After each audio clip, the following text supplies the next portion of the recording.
News 18 India. और election धमाके के जरिए इस वक्त की बड़ी खबर, प्रधानमंत्री नरेंद्र मोदी विकसित भारत मध्य प्रदेश। देखिए इसका किस तरह का ये कनेक्शन है, इलेक्शन धमाका के जरिए बताते हैं। दरअसल मध्य प्रदेश कार्यक्रम में वीडियो कॉन्फ्रेंसिंग के जरिए प्रधानमंत्री नरेंद्र मोदी शामिल हुए। वो मध्य प्रदेश को नई परियोजनाओं की सौगात देते नजर आए और इसके साथ ही वैदिक घड़ी का भी उनके जरिए उद्घाटन किया गया। इस दौरान प्रधानमंत्री नरेंद्र मोदी के साथ मध्य प्रदेश के मुख्यमंत्री मोहन यादव भी मौजूद रहे। बता दें कि मोहन यादव जब 2022 में उच्च शिक्षा मंत्री थे, तब उन्होंने 22 मार्च 2022 को इस वैदिक घड़ी के 85 फीट टावर की नींव रखी थी।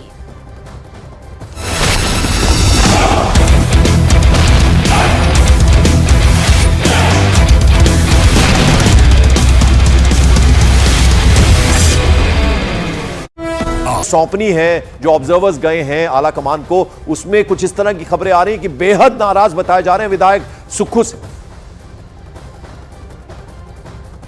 देखिए पंकज, एक बात तो तय है कि ऑब्जर्वर्स ने विधायकों और मंत्रियों से बातचीत के बाद आलाकमान को यह बता दिया है कि सुक्खू के खिलाफ जबरदस्त गुस्सा है, असंतोष है और उनको बदलने की जरूरत है। लेकिन नेतृत्व तय करे कि उनको लोकसभा चुनाव के पहले बदलना है या बाद में बदलना है। ऑब्जर्वर्स का यह कहना था कि लोकसभा चुनाव तक उनको बदलने से पार्टी में और ज्यादा गुटबाजी बढ़ेगी और लोकसभा चुनाव में पार्टी की जो स्थिति है और ज्यादा खराब हो जाएगी। इसलिए हो सकता है कि सुक्खू को लोकसभा चुनाव तक अभयदान मिल जाए, लेकिन सुक्खू पर जो तलवार लटकी है उनकी कुर्सी पर, वो खत्म नहीं हो रही है। वो देर सवेर उनको बदलना कांग्रेस चाहती है और कांग्रेस उनको देर सवेर बदल भी सकती है। जहां तक बात है विक्रमादित्य सिंह की, तो उन्होंने जरूर नेतृत्व से बात करके कुछ आश्वासन उनको मिला है कि उनके जो हित है उसका संरक्षण करेगी पार्टी, उसकी देखरेख करेगी पार्टी, अफसरों का हस्तक्षेप कम होगा और उनको स्वतंत्र रूप से काम करने दिया जाएगा। ऐसे कई मंत्रियों को यह संदेश दिया गया, उनको आश्वासन दिया गया और आला कमान से सीधे बात कराई गई है। तो सुक्खू को फिलहाल अभयदान मिलता हुआ दिख रहा है। हालांकि नेतृत्व को फैसला करना है कि उनको अभी हटाना है या लोकसभा चुनाव के बाद। बिल्कुल, तो ये तो रही कांग्रेस कैंप की बात। लेकिन यतेंद्र मेरे साथ जुड़ रहे हैं, वो भी शिमला में मौजूद है।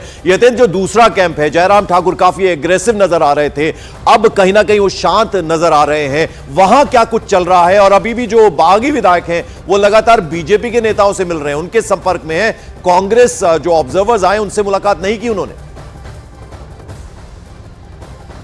देखिए बिल्कुल, बागी विधायक जो हैं कांग्रेस के, वो बीजेपी के लगातार संपर्क में और लगातार उनसे बातचीत हो रही है और उन्होंने तेवर, जो बगावती तेवर है, वो अपना ही रखे हैं। अभी भी बीजेपी, क्योंकि जो आप पूछ रहे हैं कि शांत है थोड़ी सी, तो बीजेपी फूक फूक कर कदम रखना चाहती है, जल्दबाजी में कोई कदम उठाना नहीं चाहती, क्योंकि उन्होंने दिखा दिया कि वो सरकार को हिलाने की स्थिति में राज्यसभा चुनाव से स्पष्ट हो गया। जहाँ कांग्रेस के पास स्पष्ट बहुमत था, उसके बावजूद भी कांग्रेस हारी और वो केवल बीजेपी की रणनीति की वजह से हारी, क्योंकि जो विधायकों का जो गुस्सा है वो मौजूदा मुख्यमंत्री के खिलाफ है और वो किसी भी हद तक मुख्यमंत्री को हटाने के लिए उनके विरोध में जा सकते हैं। और ये मौजूदा जो बगावती विधायक है, उन्होंने दिखा दिया। अभी भी बीजेपी सूत्रों का दावा है कि 3 से 4 विधायक उनके संपर्क में। हालांकि थोड़ा सा झटका जरूर लगा कि विक्रमादित्य ने जिस तरह से बगावती तेवर अपनाए थे, लेकिन रात होते होते वो वापस उसी खेमे में वापस चले गए।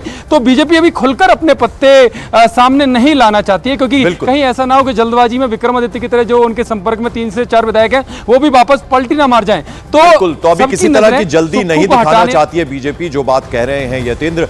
राहुल, जरा मैं आपसे समझना चाहूंगा, हिमाचल की अगर हम बात करें, इस तरह से इतिहास में कभी नहीं हुआ, 40 आपके पास एमएलए हो और आप राज्यसभा का चुनाव, आपका कैंडिडेट हार जाए।